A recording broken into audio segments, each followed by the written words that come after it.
How's it going, everybody? I'm Jeff Slakey, and I've got another great community tour to bring you on. We are at Community Lifeline. It's the old Mount Moriah building built in 1926, though now home to Community Lifeline. We're going to have a new executive director, Athena Ayers, and Tammy's going to walk us around as well. How are you guys doing? Hello, I'm doing well. Thank you for coming. Well, thanks for having us, and it's an important thing to do to show off all the work that you do at Community Lifeline, and it certainly has changed since the pandemic started, and you just recently came on board as well, right? I did, yes. I started October 18th, and I actually just officially took the executive director role the 1st of this month. Very nice. Yeah. Barb Wiesa was the former executive director. She's off doing other great work, spreading the word of Community Lifeline. So let's go in here and talk a little bit about this place. Okay. How big is this building? Well, I mean, I couldn't narrow it down to an exact figure, but I have seen something that it is about a little over 10,000 square feet, I believe. Wow. Yeah. That's amazing. And on any kind of given day, as we come in here to the main entrance, we see some lockers that are used, checked out for folks. Yes. On any given day, how many people are in here and are using the services of Community Lifeline? Well, we can serve shelter services for up to 35 people a night. We do provide food and shower services for other people who are not staying at the shelter. So it's not impossible to see between 40 and 50 people kind of come and go through here during our day. I remember a time when this was a nighttime only shelter. People could only stay during the overnights and had to leave during when morning hit. But that's changed. It has, yes. We are all year round, 24 hours a day. We are in the process of trying to expand our capacity from 35 to 54. So we've kept ourselves very busy. And yet the square footage doesn't increase. So No. You guys have had to be pretty creative. Let's start walking around some of this place and see where we're going to go. Okay, so I will take you down to what is commonly referred to as our dining room, although we are currently using it for our male residents. Okay. For a sleeping area. Back when this was a part-time shelter, I think the way that they usually operated this area was that bedding and cots and things would be distributed as they checked in. After dinner, they would kind of fold up the tables and then lay out all of these bedding areas. But then they would be required to clean all that stuff up in the morning and, repeat that process every day. What we have found talking with clients is that forcing them to get up at 6:30 in the morning, pack up all their things, sometimes things get lost or misplaced in that process, and so they feel more comfortable having just their own spaces kind of set up and ready for them as they go out into the community and complete their appointments and things like that and have a place to come back to. And I notice most of them have their own little totes. They do. With their personal belongings. Yeah, absolutely. So the clients that come in, we try to provide them with the resources they need to keep their things safe as well as keep them tidy. So when they come in, they're given a tote and they're given a laundry basket, and they can also use the lockers up front to keep important things like medications, wallet, phones, that type of stuff, so things don't get stolen. But we try to keep it as tidy as possible. Yeah, with this many people, certainly. And so then does your address then work as their mailing address if they need to have documents sent here? Or So they do sometimes send it to our P.O. box, and then our receptionist will keep everything that belongs to clients up front, and then they can come up and get those things. You mentioned that this was also kind of the dining hall. Does it still act in that respect, or is it solely for the men's living space? Well, right now it's just serving as the men's living space. They do still receive dinner and things. Usually it's placed out here on the tables for them. We do house meetings and we talk to them and find out like what their preferences are as far as what makes them comfortable. And so when we had that discussion, I said, do you guys want to bring the tables out every evening and be able to sit at the table and have dinner that way? Or do you prefer to be able to have, food and dinner and everything in your bed and your space?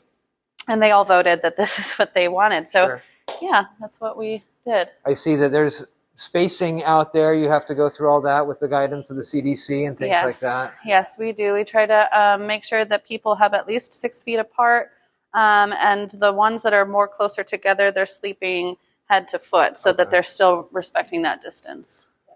Let's go look at where the women are staying. Sure. I can show you that. Did you guys want to see the kitchen before we go up there? Yeah, let's do that. Okay. Yeah. Let's go take a look at the kitchen. Okay.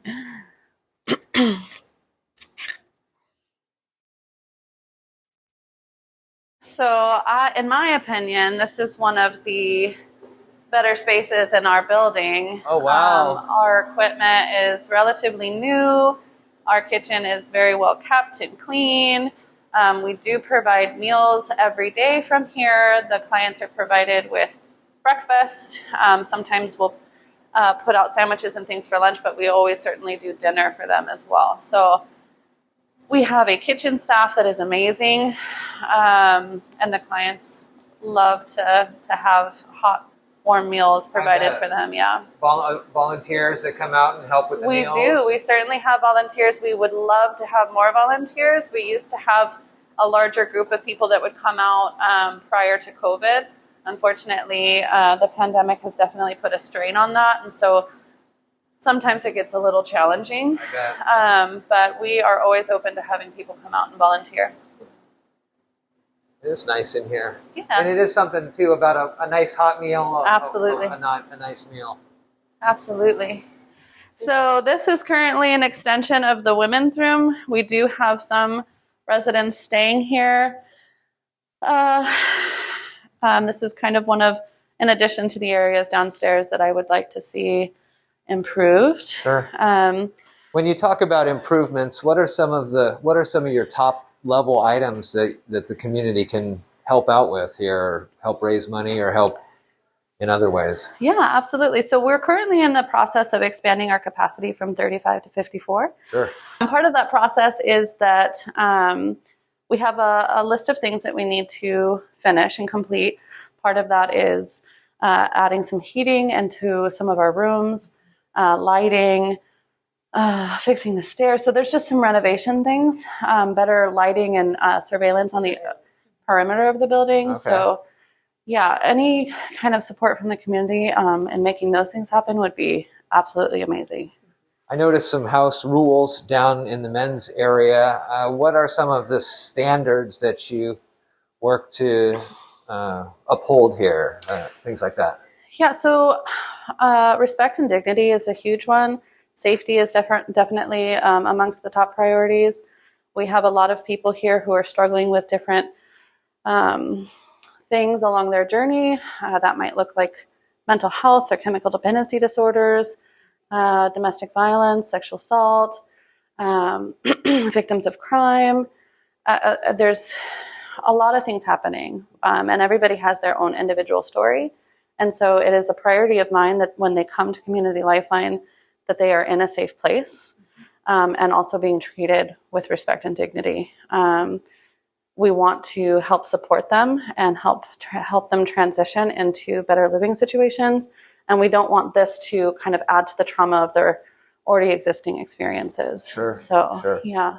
You'll notice here, too, that we talk a lot about the 35 folks on a daily basis that help out, but you haven't seen any of them. That's because in order to protect their privacy, we have closed the place down for this tour, because we just want to respect the privacy of all the people that interact and deal with Community Lifeline. So that's kind of what's going on there as well. Absolutely. So moving on this way, this is the original. Careful, this will get your fingers if you're not paying attention. So this is a tricky. Well, you really can't see how you guys have utilized every square inch of this Yes, place. Absolutely. So this is our female identifying room. Okay. We have 10 beds in here.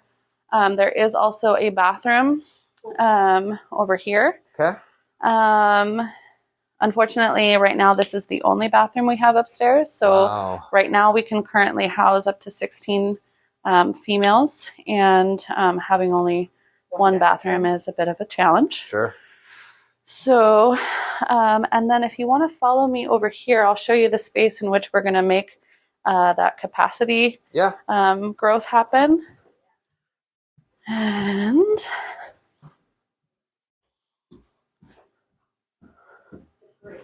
it is the Great Hall.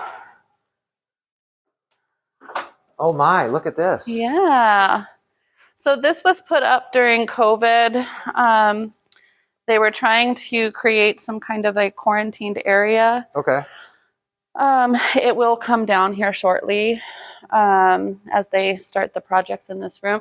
We were able to get the lighting updated. We're still making some improvements there, but there was no lighting in here at all. So that's a step forward. Those, chandeliers with one light bulb. That was it. Yeah, Wow. that was it. And there's also no heating in this part of the room. So, and as you can see, there's some roof damage here. Sure. There's definitely a good amount of work to be done. But the plan is, once those projects are complete, then we can move forward with increasing our capacity from 35 to 54. Wow. Yeah. Wow, that's amazing. And when you talk about volunteer work, and you mentioned up there and things like that, is it monetary donations that work the best for Community Lifeline, or is it somebody who is a retired day laborer or a retired contractor or something? What best fits? We are always open to absolutely anything that a person has in mind. So it would just be a simple conversation of, how can I help and what that would look like. And some of our board members are in our facilities committee, and so they do things like contact with contractors and bidding and that kind of stuff. But absolutely anything. Everything helps. Yeah. It's amazing I never would have realized that this room was in here. Right. And you can see some of the remnants of old services, church services. You can see the cross back there and up there where the congregation met perhaps as well. And absolutely. Man, this is fascinating. It's absolutely beautiful. Yeah. There's definitely so much history. And it's been a blessing to have. Yeah. As we move forward, we definitely are having starter conversations about what the future looks like for Community Lifeline, and if that future will be held in this building or whether or not it would be more beneficial to look elsewhere. We, as part of housing this many people on a continuous basis, we are always dealing with, the wears and tears of just daily living. And this is an old building, so it's to be expected. But hopefully, moving in the future, it would be really amazing to see some better sleeping situations or areas for people, and better workspaces for our case managers and admin team as well. How is the accessibility for folks who may be just outside of Shelton to utilize Community Lifeline services? Belfair or Hoodsport, or I would imagine transportation into Community Lifeline could be difficult at times. Absolutely. So what we do, and especially with our case managers, is we try to meet clients where they are. And sometimes what we can do is we have a good working relationship with the Paddy Wagon. We have a good working relationship with the Transit Center, Yosemite, those types of resources, so that we can try to get people from wherever they're coming from and bring them to Community Lifeline if that's what they need. I know that the Transit Center also has the dial-a-ride, so that's an option too. Yeah. What else can you show us? So if you can see, we don't have to necessarily go up there, but we have a partial third floor overlooking this area. And unfortunately, because we don't currently have the spaces we need for case management, we're kind of utilizing that corner there as a meeting space between case managers and clients.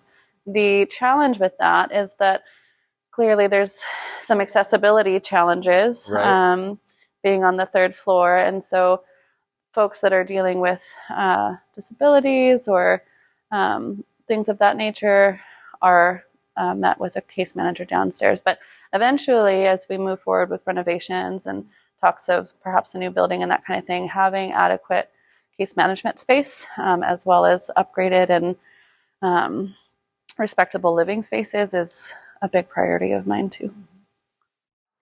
Well, as we get ready to wrap up this tour of Community Lifeline here on the corner of 3rd and Cedar in downtown Shelton, What are some of the things that you want to pass on to the viewers here and talk a little bit about your clients that are in Community Lifeline? It's an opportunity for you to kind of maybe address some of the rumors or dispel some of the myths about the people that utilize the services Community Lifeline. Sure, and I appreciate the opportunity. There has always been a huge stigma around people who are impacted by homelessness. We've had all kinds of accusations of, they're drug addicts or, crazy people. And we do have people that struggle with chemical dependency, and we do have people that struggle with mental health, but they're not bad people. And people have a higher success rate of changing their lives and becoming more empowered and independent when they're treated with kindness. And so if I was going to deliver a message to the viewers in the community, if you have an opportunity to be kind to someone, you never know what they're going through. You don't know what their stories are. And that one moment of kindness could literally change somebody's life. So there are great folks here to answer questions and be a voice and a listening ear as well. We've seen a few of them here, of course, with Tammy and then Athena. And we appreciate the time walking around and seeing the place and letting other people come in and through our tour to see what is going on in here. If you have a need to or a desire to help, Community Lifeline is here and open to that help. 3rd and Cedar. I'll put the links to the website and the phone number and all that stuff too on here. But I appreciate this. Thank you so much. I appreciate you coming. Thank you. Thank you. Sorry.